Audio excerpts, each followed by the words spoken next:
Have you been annoyed by the atcuf64.dll pop-up ruining your productivity? I'm Sophie Chen, a Windows support specialist. Let's analyze Adobe dependency and restore that missing file. Before we begin our atcuf64 troubleshooting, you can follow the link below for a professional environment review.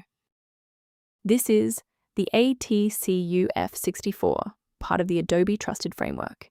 This 64-bit module manages the unmanaged validation of digital signatures and certificates for Adobe Acrobat. It ensures that only trusted localized plugins are loaded into the secure memory space. Now let's apply the fix by reinstalling the shared system library. Since this involves a protected library, we should use the standard Windows repair protocol. Execute sfc/scan now from an elevated command prompt to detect registry inconsistencies and repair files like atcuf64.dll.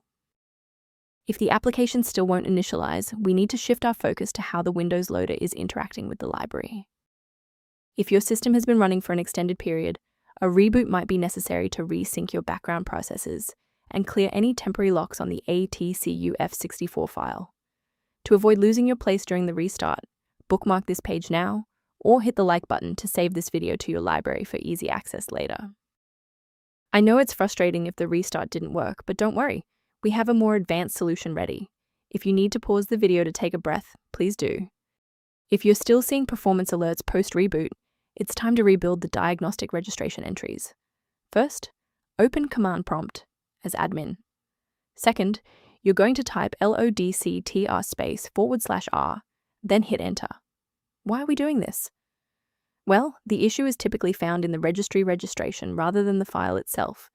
This rebuild command clears out legacy performance data and reestablishes a clean connection to the OS monitoring tools.